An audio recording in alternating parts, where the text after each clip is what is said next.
ที่ไม่คุยมากก็มีอุปสรรคหลายอย่างอยากให้โยมเข้าใจเรื่องวิปัสสนาญาณล้วนๆแล้วไปหาสมถะทีหลัง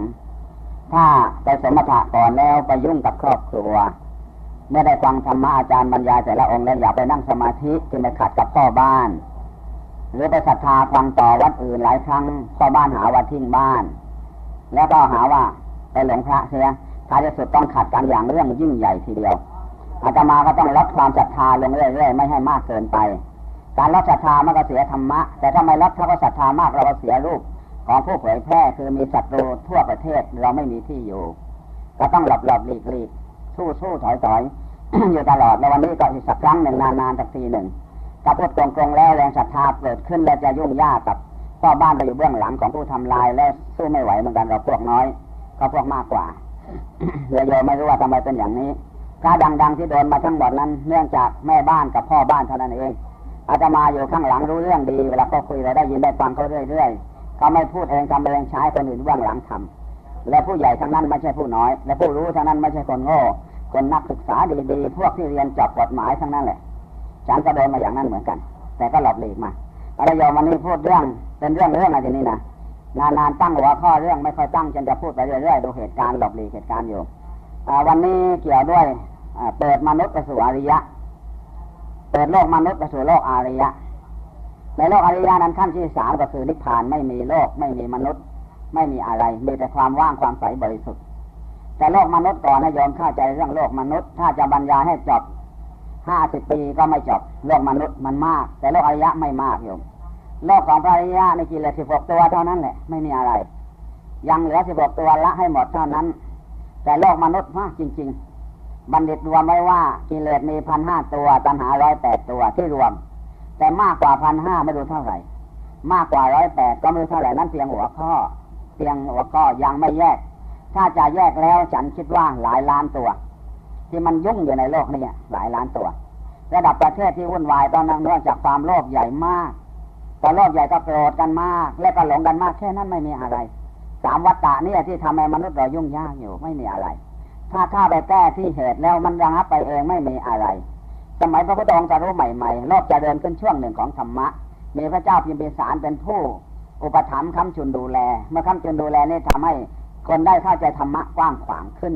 จนกระทั่งมาถึงกรุงกบิลพัสดุแต่มาโลกยุ่งของยุคของพระเจ้าศัตรูก็ฆ่ากันตายมหาศาลทีเดียวสมัยพระองค์ยังมีชีวิตอยู่เหมือนกัน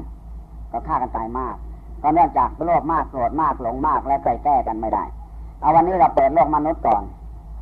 โลกของมนุษย์ในร่างกายคนหนึ่งนี่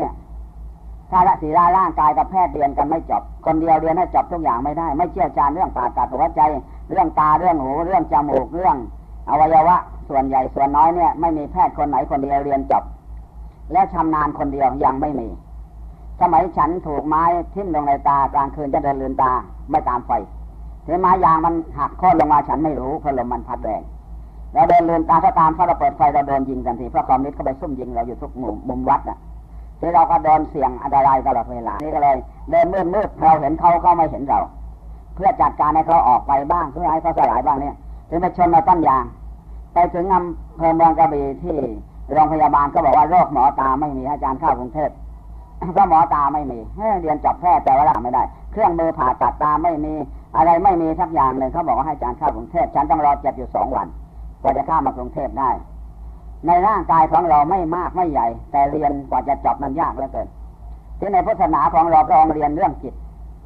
ค้นคว้าเรื่องจิตมาเสียสงสัยแสนมหากัปหลังจากได้รับคำพยากรณ์จากพระพุทธทีปังกรแล้วหลังจากนั้นมาพระองค์สร้างบารมี30 ข้อเพื่อรู้แจ้งในร่างกายและจิตใจแต่เมื่อชาติสุดท้ายนะพระองค์ค้นอยู่6 ปียังไม่แจ้งคืนเดียวเข้าใจนั่นทำมาค้นทางจิตพอพระองค์ค้นคว้าทางจิตและเข้ามาพบของจริงแล้วทีนี้เลยมาเปิดโลกมนุษย์ให้โยมฟังกับโลกอริยะเขาอยู่กันอย่างไรในเขตนี้ก็แบ่งเขตกันตอนไหนก็อยู่กันอย่างไรโยมตั้งใจฟังนิดหนึ่งแต่อย่าหลับเสียก่อนบางทีฉันก็หลับเหมือนกันนะโลกมนุษย์นี้ มีอาการ32เป็นส่วนของร่างกายแยกให้โยมเข้าใจก่อนเป็นส่วนของร่างกายมีผมขนเล็บควันหนังนี่5 อย่างนี้ข้างนอกตอนภิกษุเข้ามาบวชพระองค์ให้บอกกรรมฐานบทนี้ก่อน5 อย่างนี้ต้องทำให้แตกสลายไปก่อนเพื่อเห็นแจ้งถ้าทำได้5 อย่างนี้แล้วไม่มีผู้หญิงผู้ชายไม่มีใคร ผมก็ถูกทำลายละเอียดด้วยญาณไปแล้วด้วยความเห็นว่ามันสลายไปไม่มีอะไรเหลือไม่มีผู้หญิงผู้ชายผมด้วยในขนทั่วตัวร่วงหล่นไปก็ดีเผาไฟก็ดีไม่เห็นมีตัวเราอยู่ในที่นั้นให้แจ่มแจ้งลงไปในแลบก็ดูแล้วว่าเป็นกระดูกเหลือมาตัดทิ้งไม่เห็นมีอะไรถึงจะแต่งก็ตัดทิ้งกันต่อและแต่งเอาไว้ตามต้องการและตัดทิ้งต่อไม่เห็นมีอะไรในควันก็ร่วงหล่นไปไม่เห็นมีอะไรในหนังก็เหี่ยวไปแห้งไปเปลี่ยนไปตั้งแต่เด็กจนมาถึงบัดนี้หนังถูกเปลี่ยนมาตั้งแต่คลอดมาถึงบัดนี้ที่ยอมอายุหลายปีนี่ฉัน62เนี่ย11เต็มนะ61นี่ก็เปลี่ยนมาหมดแล้วสลายไปแล้วของเก่ายังของใหม่เข้ามาแทนที่5อย่างนี้เมื่อพิจารณาละเอียดเข้าไปสู่โลกอริยะซึ่งอริยะก็พิจารณากันแนวนี้แนวเดียวเหมือนกันไปสู่ทางอนัตตาเรียกว่าละจักรยานทิฏฐิไม่ถือว่าร่างกายตัวตนนี้เป็นของเราในเนื้อส่วนกายภายในมีเนื้อและในเนื้ออีกนะและมีเอ็นมีกระดูกมีเยื่อในกระดูกมีม้ามมีฟั่งผืดมีตับมีไตหัวใจมีปอดมีน้ำมันสมองอะไรอย่างไส้เล็กไส้น้อยไส้น้อยไส้ใหญ่อาหารใหม่อาหารเก่าน้ำดีน้ำเหลืองน้ำตาเปลือมันน้ำมันน้ำมูดน้ำมันไข่ข้อน้ำมันสมองมีลมพัดเบื้องบนเบื้องต่ำลงในลำไส้ลมหายใจเข้าออกมีไฟอบอุ่นร่างกายไฟเผาให้กายแก่ไฟย่อยอาหารและก็มีอากาศธาตุช่องว่างอยู่ด้วยเป็นธาตุมี6ธาตุในร่างกายมนุษย์เรามีธาตุดินประเภทแข็งธาตุน้ำประเภทไหลประเภทเหลวธาตุไฟประเภทอบอุ่นและร้อนธาตุลมประเภทหายใจเข้าออกหรือพัดบนขึ้นบนลงต่ำอากาศธาตุคือช่องว่างอยู่ภายในรวมแล้วว่าในกายเรานี้มันยิ่งใหญ่เหลือเกินที่จะรู้ที่จะเห็นให้หมดให้เคลี้ยงออกไปด้วยญาณปัญญาหรือได้การศึกษาทางแพทยศาสตร์ให้จบคนเดียวเรียนให้จบมันก็ไม่จบเมื่อมาถึงด้านจิตทีนี้พูดถึงเรื่องจิตนะโยมทำไมเรียกว่าโลกมนุษย์เนี่ยวิญญาณที่มาถึงที่มีกิเลสตัณหาอุปาทานมาพร้อมทุกอย่างที่มาเข้าร่างมนุษย์เราพูดมนุษย์ก่อนนะเสด็จฉานเนี่ยไปพูดถึงเสด็จฉานไปเลยในร่างกายนี่มีบิดามารดามีความรักถ้าไม่รักก็ไม่เกิดเป็นมนุษย์จึงมีบุญคุณมากมาจากความรักถ้าเกลียดกันก็ไม่ค่อยมีเท่าไหร่มีน้อยมีรักมากกว่าร่างกายก็เป็นกิเลสตัณหาอุปาทานจาก2ฝ่ายมารวมกันก็เกิดเป็นตาก็เป็นรูปความใคร่ในรูปเกิดขึ้นทันทีเกิดความใคร่เกิดขึ้นวิญญาณรู้ว่าความใคร่เกิดขึ้นแล้วก็ตามความใคร่นั้นไปเรื่อยๆหูกับเสียงเกิดความใคร่ทันทีพอใจไม่พอใจเกิดขึ้นจมูกกับกลิ่นเกิดพอใจไม่พอใจทันทีลิ้นกับรส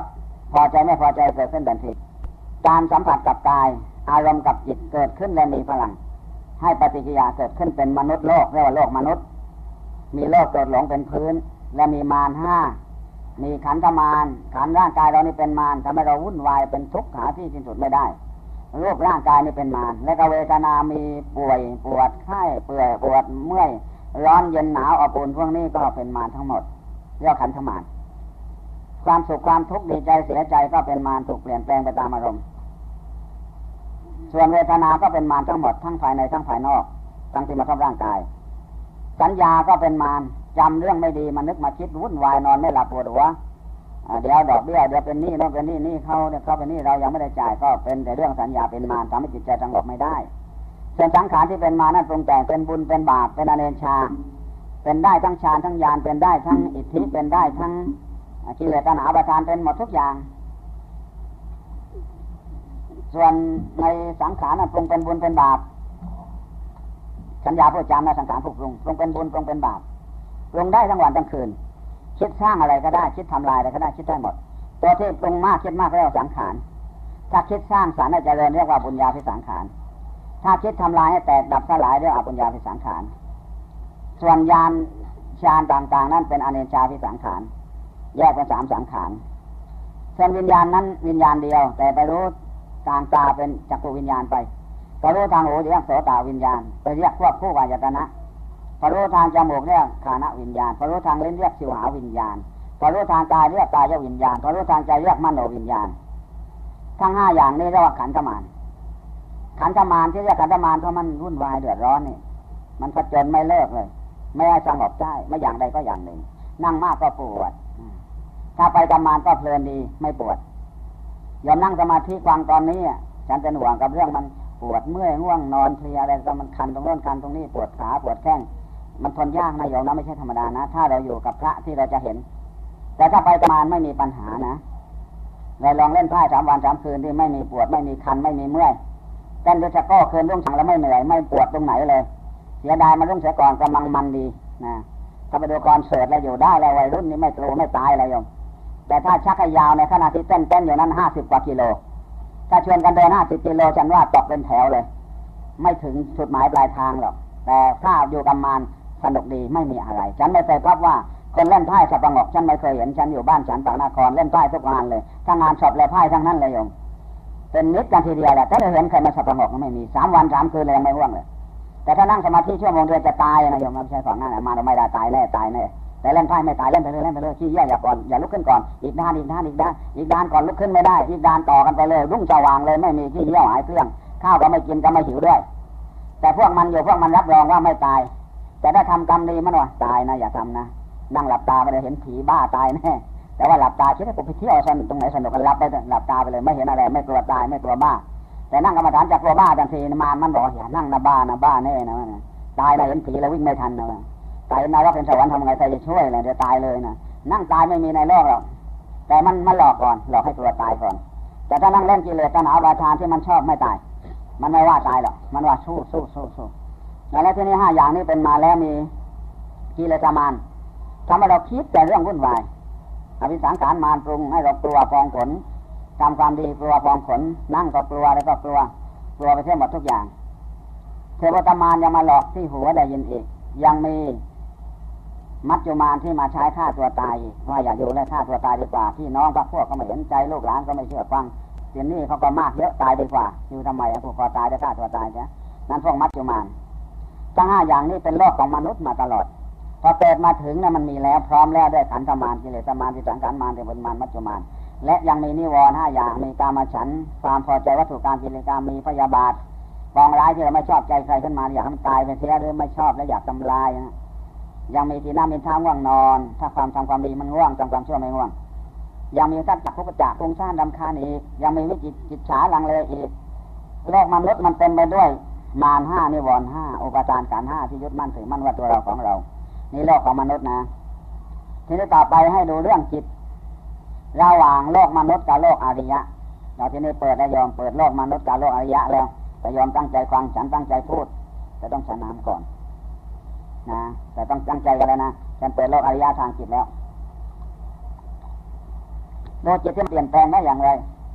อันไหนเป็นพระอันไหนเป็นมารอันไหนเป็นจิตเป็นถูกฉันนั่งดูทุกวันแหละของฉันยังเหลือ3แล้วรู้อยู่ทุกอย่างไม่ปฏิเสธว่าต้องไม่รู้ไม่ว่าเย็นร้อนหรือปวดเมื่อยแล้วแต่อะไรจะมาต้องรู้ว่ารู้ทุกอย่างรู้ว่ามีรู้ทุกอย่างเลยไม่ปฏิเสธว่าจะไม่รู้หรือไม่ชอบหรือชอบแล้วแต่ต้องรู้ไว้ก่อนรู้เห็นความจริงแล้วทำให้ว่างไปใสไปพอใสไปจิตอิสระไม่มีสิ่งที่ยึดไม่มีสิ่งกังวลมันก็เกิดปีติเกิดสุขขึ้นมาด้วยความเบารู้เห็นแล้วก็เบานี่ฉันทำทุกวันอยู่แต่ยอมฉันต้องบอกทางยอมก่อนว่ามันอยู่กันอย่างไรในจิตของเรานี้เต็มไปด้วยกิเลสตัณหาอุปาทานเป็นผู้บังอยู่เหมือนกับน้ำขุ่นเรามองที่ลึกไม่เห็นมองสิ่งจริงไม่เห็นถ้าแว่นตาสกปรกมองอะไรไม่เห็นใส่แล้วมองไม่เห็นต้องเช็ดให้ใสจึงเห็นการเช็ดให้ใสก็เหมือนเราทำศีลให้บริสุทธิ์ขึ้นมาในขณะนั่งสำรวมไว้จิตตั้งมั่นเป็นสมาธิแน่ๆกิเลสระงับลงไปอยู่ก้นหมดปัญญาก็เกิดเห็นแสงสว่างคือเห็นถ้าน้ำในขวดมันขุ่นเราตั้งนิ่งๆแล้วมันใสลงทันทีเอาสารส้มไปใส่แกงกันเดี๋ยวก็มันยิ่งใสมากกว่านั้นถูกขับให้ไปอยู่ส่วนหนึ่งเห็นความใสน้ำที่กรองมาขายมากินนิยมถูกกรองมาแล้วความขุ่นออกหมดแล้วยังเหลือแต่ความใสแม้น้ำในทะเลเค็มแต่เรือรบนิวเคลียร์ของอเมริกาก็มีที่เครื่องกันน้ำทะเลใช้เป็นน้ำจืดได้ย้อนไปย้อนมาเกลือความเค็มออกไปหมดยังเหลือแต่ความจืดทำน้ำทะเลกินได้โยมถูกย้อนไปย้อนมาในจิตของเรานี่เต็มไปด้วยกิเลสตัณหาอุปาทานที่มันบังญาณที่เรามีอยู่ด้านภายในถ้ายอมเห็นหลอดไฟมันขาวถ้าสีแดงไปใส่มันจะมองแสงน้ำแดงหมดเอาสีเขียวไปใส่มันมองเขียวหมดเอาสีดำไปใส่มันมองดำหมดอันนี้เป็นโลกมนุษย์เป็นอย่างนี้มีอยู่ข้อหนึ่งโยมฉันนึกได้ก็มาคุยให้โยมฟังอีกส่วนหนึ่งว่าในสมัยนั้นฉันอ่านเรื่องต่างๆสมัยอายุ8-9 ขวบก็ชอบอ่านหนังสือต่างๆทุกแบบไม่ว่าเจออะไรก็อ่านไปหมดขอเป็นหนังสือก็แล้วกันแต่เรียนส่วนใหญ่พระไตรปิฎกเรียนธรรมะที่ครูบาอาจารย์ผู้ดีๆจอดออกมาเรียนมาท่องมาจำมาดูอีกทีหนึ่งแต่ว่าอ่านทั่วไปก็ไปเจอว่ามาญี่ปุ่นนายสารถีเนี่ยเขาเลี้ยงม้าเนี่ยเขาฉลาดมากโยม ทำให้ม้าอ้วนได้ทุกตัวเลยไม่ว่าใครจ้างเขาเลี้ยงแข็งแรงและฝึกหัดอย่างดีขี่ได้สบายให้ทุกของไปส่งบ้านไหนก็มันไปได้ถูกด้วยเป็นที่เรื่องลือในประเทศญี่ปุ่นสมัยนั้นว่าสารถีคนนั้นเก่งเลี้ยงม้านิยมคนหนึ่งจนมากไม่มีเงินไปจ้างให้เลี้ยงแต่ไปขอร้องว่าช่วยแนะนำให้ข้าพเจ้าเลี้ยงของข้าพเจ้าเองบ้างเลี้ยงม้าข้าพเจ้าอ้วนจังหน่อยมันผอมเหลือเกินนายสารถีพิจารณาว่าคนนี้เขาจนจริงลำบากจริงเอาให้เขาให้อ้วนเองได้แต่ขอสวรรค์ลิขสิทธิ์นะอย่าไปเที่ยวบอกคนอื่นเขาแต่เราหากินไม่ได้ธรรมดาจะไม่สอนให้จะเอามาเลี้ยงรับจ้างเลี้ยงเท่านั้นแต่เลยบอกวิธีให้ว่าเอาเธอไปทำที่บ้านนะม้ามันไม่ยอมกินหญ้าแห้งนี่เราจะเปิดโลกมนุษย์ก่อนโยมม้าไม่ยอมกินหญ้าแห้งกินแล้วมันเบื่อมันไม่มีรสชาติอะไรเจ้าแกไปให้หน้าแรงเลยผอมลงสารถีบอกว่าให้เธอกลับไปตัดแว่นตาสีเขียวสีหญ้าใส่ตาม้าเข้านะแต่ระวังอย่าให้หล่นนั่นหล่นเลยมันไม่กินต้องผูกให้ดีอย่าให้หลุดนะหลอกม้าให้กินหญ้าให้อ้วนส่วนหญ้าแห้งมันกินประจำมันรู้ว่ากินก็ไม่มีอะไรรสชาติไม่มีเธอไปเอาเกลือกับน้ำตาลผสมกันแต่อย่าให้หวานมากหรือเค็มมากมันไม่กินอีกต่อมามันไม่ชอบกินเปรี้ยวเป็นหวานกินเค็มหรอกมันกินธรรมดาเธอชิมดูหลายครั้งนะว่าพอมีว่าหวานนิดหนึ่งแล้วมีเค็มนิดหนึ่งเท่านั้นพออย่าให้มันมากเหมือนมนุษย์กินนะแล้วเอาหญ้านั้นไปแช่น้ำที่ทำเอาไว้ชุบน้ำผ่านไปคืนหนึ่งเธอแว่นตาเขียวใส่แล้วมันคิดว่าหญ้าเขียวมันกินอร่อยกว่าที่มันกินหญ้าแห้งธรรมดามันกินหมดเมื่อทำอย่างนั้นพอวางถึงม้ากินม้านี้อ้วนขึ้นทุกวันเพราะมันกินอิ่มอยู่กินแล้วอิ่มเลยแข็งแรงกระโดดวิ่งไปตามหน้าที่ก็มันมีกำลังดีมันอยากให้ขี่มันอยากให้ทำงานก็ดีใจมากโยมแต่พอโยมมาไม่สนใจเอาหญ้ากวางไปตั้งแล้วออกไปเที่ยวโน่นเที่ยวนี่แต่แว่นตามันหล่นตอนไหนไม่รู้ม้ามันเห็นหญ้ากวางแห้งไม่เห็นหญ้าเขียวก็เลยไม่ได้กินก็ผอมลงอีกต่อมาผอมเห็นผอมก็เห็นมันกินเองอยู่สบายดีตอนที่แว่นตาไม่หล่น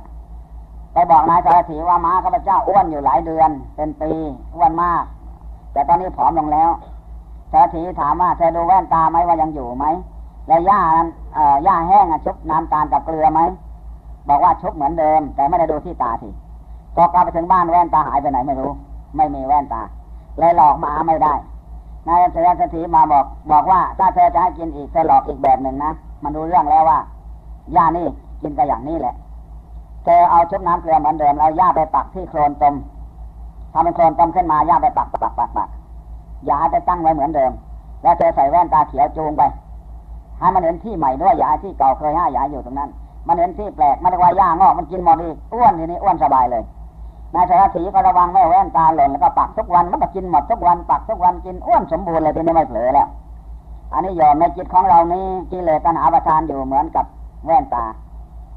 ส่วนญาณหรือจิตวิญญาณนี่กับสัญญาเป็นจิตนี่เหมือนกับตาเราเอาแว่นตาเขียวมาใส่มันมองเขียวไปหมดนะแต่ความจริงสิ่งนั้นไม่ได้เขียวนะยอมคิดได้ดีชัดให้ชัดได้ดีก่อนพอแว่นตาดำมาใส่มองดำไปหมดเลยเอาแว่นตาสีแดงมาใส่มองแดงไปหมดเอาแว่นตาเหลืองมาใส่มันมองเหลืองไปหมดเอาสีอะไรมาใส่มันเป็นสีนั้นเรียกว่าน้ำย้อมสีน้ำสีใสธรรมดาแต่ถ้าย้อมสีอะไรแล้วมันเป็นสีนั้นจิตของเราก็เหมือนกันถ้าราคะมาน่ารักหมดโทสะมาน่าทำลายหมดลูกที่รักก็น่าฆ่าได้เลยผัวเมียที่รักก็น่าตีให้จมูกมันหายไปเลยแต่ความจริงเมื่อความโกรธไม่อยู่มันก็น่ารักดีนี่พอราคะเกิดน่ารักเมตตาเกิดน่าสงสารลูกกับแม่เนี่ยเลือกน่ารักจริงแม่รักนะต่อไปโตขึ้นมานะจะให้เรียนให้จบนะจะให้ได้ดีนะต่อมาหัวกุ๊กหัวตายเดี๋ยวเท่านั้นเองมันจะฆ่าได้เลยโยมจิตคนเดียวกันแต่ว่าอารมณ์ที่มาบังจิตไม่เหมือนกันอารมณ์หนึ่งมาอย่างหนึ่งอารมณ์มาอย่างหนึ่งนี่โลกมนุษย์ก่อน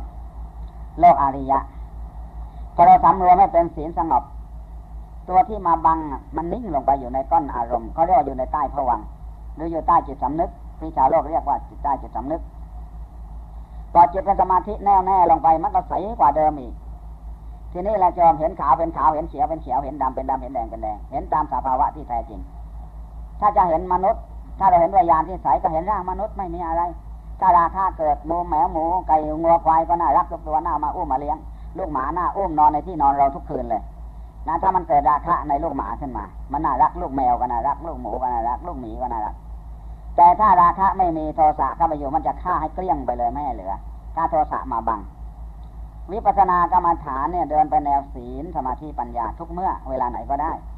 พอศีลบางเกิดสมาธิบางเกิดปัญญารู้แจ้งความจริงเห็นร่างกายจริงมันเห็นหมดความจริงเลยรู้ความจริงทันทีที่นั่นแหละยอมเข้าเขตอริยะแล้วเขตอริยะในรู้ของจริงทุกอย่างไม่มีอะไรมาบังจิตบังได้ชั่วคราวแล้วก็หายไปบังค่าชั่วคราวแล้วก็หายไป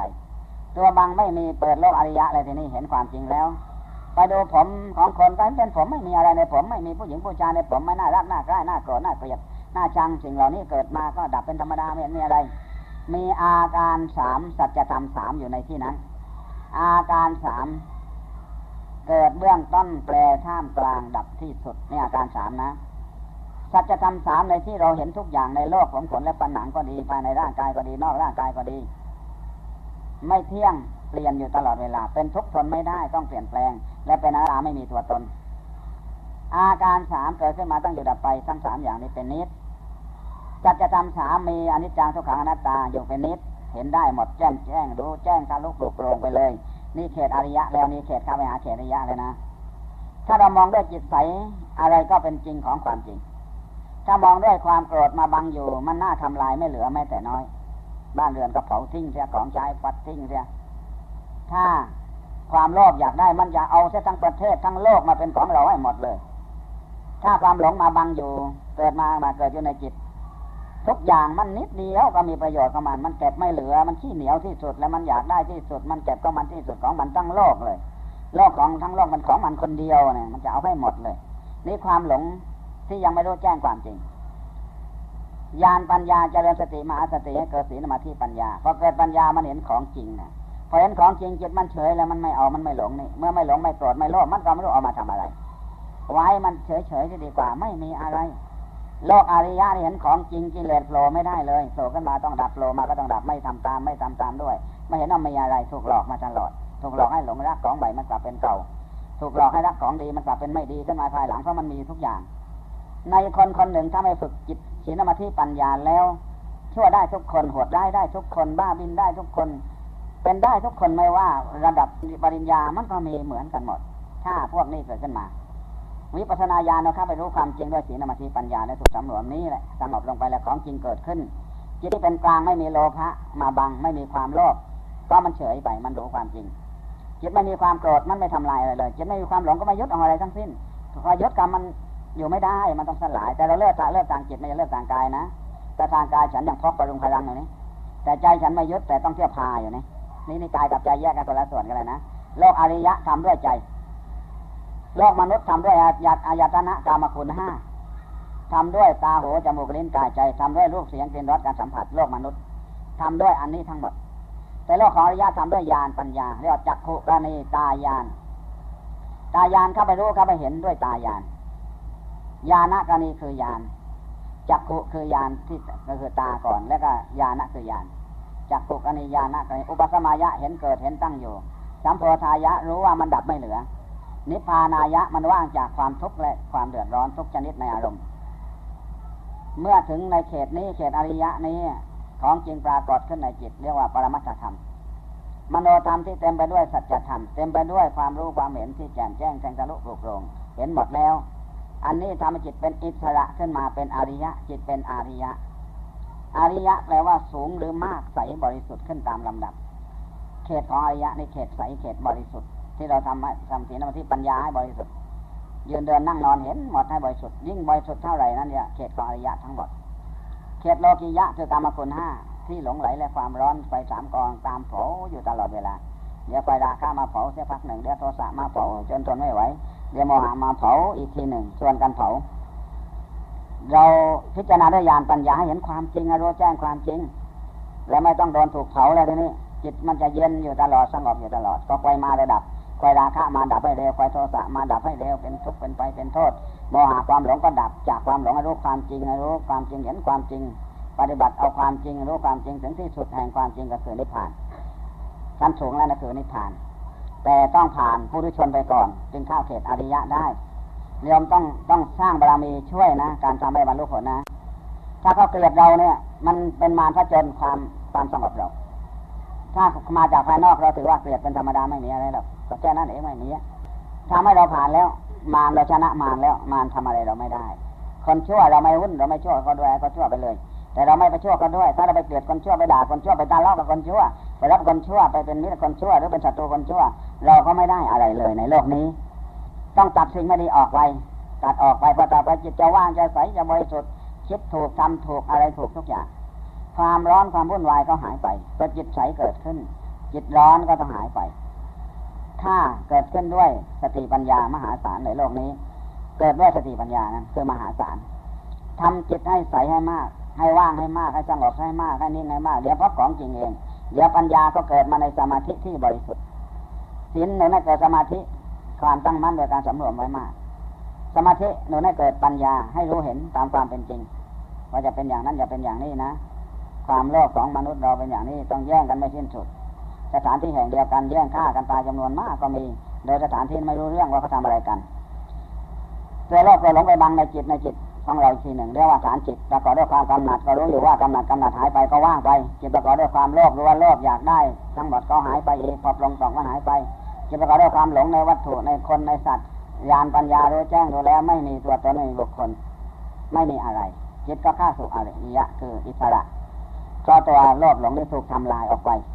ยอมต้องใช้สติปัญญาเห็นทุกเมื่อเลยถ้าเห็นด้วยความโลภก็โลภบังเห็นด้วยความโกรธบังด้วยความหลงบังระงับพวกนี้ให้หมดไม่มีในอารมณ์โลภโกรธหลงอยู่ในอารมณ์พอจิตใสบริสุทธิ์คิดอะไรทำอะไรก็ไม่ผิดคิดไปตามความจริงได้หมดถ้าไปด้วยความโลภผู้บงการให้เราเป็นความโกรธบงการให้เป็นความหลงบงการให้เป็นทิฏฐิมานะอุปาทานทำให้เราเป็นโน่นเป็นนี่ยึดมั่นถือมั่นขึ้นมา